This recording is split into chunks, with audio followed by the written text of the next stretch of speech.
Hello বন্ধুরা, বিন্দুস কিচেনে আপনাদের সবাইকে স্বাগত। মাছ কেউ পছন্দ করে না এমনটা নয়, বিশেষ করে বাঙালিরা, তার মধ্যে আবার রুই কালিয়া। তো আজকে আমি অনুষ্ঠান বাড়ির মতো রুই কালিয়া বানিয়েছি। চলুন কীরকমভাবে বানালাম সেটা একবার দেখে নিই। আমি নিয়েছি 400 গ্রাম রুই মাছ।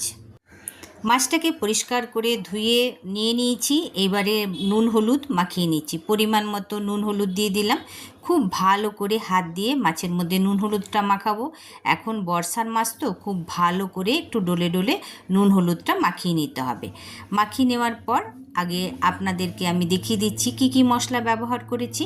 নিয়েছি আদা, 8-10 কোয়া রসুন, নিয়েছি হাফ পেঁয়াজ। এই পেঁয়াজটা কিন্তু আমি বেটে দেব।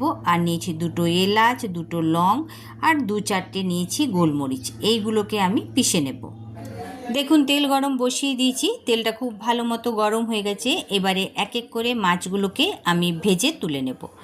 তো দেখুন মাছগুলো ভাজা হয়ে গেছে। এইগুলোকে এক এক করে আমি তেল ঝরিয়ে তুলে নিচ্ছি। আমার এই ভিডিওটা শুরু থেকে শেষ অবধি দেখার জন্য অনুরোধ রইল। দেখুন আবারও বাকি মাছগুলো আমি দিয়ে দিচ্ছি তেলে। এগুলোকে ভেজে তুলে নেব। সমস্ত মাছগুলো ভাজা হয়ে গেছে। এইবারে তেলের মধ্যে দিয়ে দিলাম হাফ চামচ জিরে, অল্প পরিমাণে হিং আর 2টো তেজপাতা। এইবারে দিয়ে দিচ্ছি আমি 2টো মিডিয়াম সাইজের পেঁয়াজ লম্বা লম্বা করে কেটে রেখেছিলাম। পেঁয়াজটা দিয়ে দিলাম। পেঁয়াজটা তাড়াতাড়ি ভাজা হওয়ার জন্য এর মধ্যে দিয়ে দিচ্ছি স্বাদ মতো নুন। তো পুরো রান্নাটারই নুনটা এর মধ্যে দিয়ে দিলাম। এইবারে নাড়াচাড়া করতে করতে পেঁয়াজটাকে ভেজে নেব। পেঁয়াজটা আমার ভাজা হয়ে গেছে লাল হয়ে।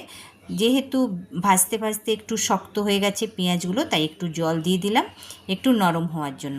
বেশ ভালো করে নাড়াচাড়া করে এর মধ্যে দিয়ে দিলাম পরিমাণ মতো হলুদ দিয়ে আবার কিছুক্ষণ নাড়াচাড়া করে দিয়ে দিলাম বেটে রাখা মশলাটা। এবার আমি মিনিট 5 মতো কষাবো, বা ততক্ষণ কষাবো যতক্ষণ না আদা রসুনের কাঁচা গন্ধটা চলে যাচ্ছে। খুব ভালো করে এখন কষিয়ে নিচ্ছি। পেঁয়াজের সাথে বাটা মশলাটা খুব ভালো করে কষিয়ে নিলাম। দেখুন তেল মশলার থেকে তেল ছেড়ে দিয়েছে। একটুখানি জল দিয়ে দিলাম। মাঝে মাঝে একটু একটু করে জল দিয়ে কষালে মশলার স্বাদটা বা রান্নার স্বাদটা খুব ভালো হবে। এবারে শুকনো মশলা দিয়ে দিচ্ছি। দিয়ে দিলাম জিরে, ধনে আর লাল লঙ্কার গুঁড়ো। সমস্তগুলোকে আবারও বেশ কিছুক্ষণ কষিয়ে নেব। আর প্রয়োজন হলে একটু করে জল দেওয়া যেতে পারে। এবারে দিয়ে দিলাম একটুখানি চিনি, সাথেই দিয়ে দিলাম একটু জল। আবারও খুব ভালো করে সমস্তগুলো একসাথে মিলিয়ে নিচ্ছি। এই রকমভাবেই মশলাটাকে থেকে থেকে একটু করে জল দিয়ে একটু সময় নিয়ে কষিয়ে নিতে হবে। এইবারে দিয়ে দিলাম ছোট একটা টমেটো, এটাকে গ্রেট করে নিয়েছিলাম, সেই টমেটোটা এর মধ্যে দিয়ে দিলাম।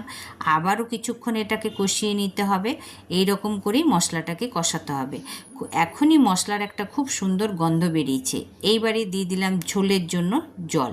তো জলটা কালিয়ার খুব একটা বেশি ঝোল রাখবো না, কিন্তু যতটা রাখবো সেই জলটা দিয়ে দিলাম। এবারে খুব ভালো করে ফোটার জন্য অপেক্ষা করব। দেখুন ফুট ধরে গেছে। এবারে দিয়ে দিলাম গরম মশলা, 1 চামচ গরম মশলা দিয়ে দিলাম। সাথেই দিয়ে দিলাম ধনেপাতা কুচি, আর সাথেই দিয়ে দিচ্ছি কাঁচা পাকা 2টো লঙ্কা। এবারে আরও খুব ভালো করে সমস্তগুলোকে নাড়াচাড়া করে মিলিয়ে নেব। খুব ভালো করে যখন ফুটে যাবে তখন এর মধ্যে দিয়ে দেব আমি মাছগুলো। এক এক করে সমস্ত মাছগুলো এর ঝোলের মধ্যে দিয়ে দিচ্ছি। এইবারে মাছগুলো দেওয়ার পর 2-1 সেকেন্ডই এটাকে ফুটতে দেব। বেশিক্ষণ এটা রাখার কোনো দরকার নেই। তো দেখুন খুব ভালো করে ফুটে উঠেছে। ঝোলের কালারটাও খুব সুন্দর হয়েছে, দেখতেও সুন্দর লাগছে। দেখুন গ্যাসটা অফ করে দিলাম। এটা আমার রান্না হয়ে গেছে। রেডি হয়ে গেল আমার অনুষ্ঠান বাড়ির মতো রুই মাছের কালিয়া। যেমন দেখতে তেমন স্বাদ। একদম দুপুরবেলার খাওয়াটা একদম জমজমাট হবে। তাহলে বন্ধুরা, আমার এই রেসিপিটা যদি আপনাদের ভালো লাগে তাহলে বিন্দুস কিচেনকে লাইক সাবস্ক্রাইব অবশ্যই করবেন, অনেক অনেক করে শেয়ার করবেন, অনেক অনেক করে কমেন্ট করবেন।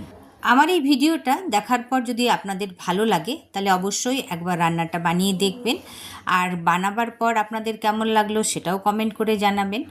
ভালো থাকবেন, সুস্থ থাকবেন। আবার এরকম ছোট্টখাট্টো রেসিপি নিয়ে হাজির হব।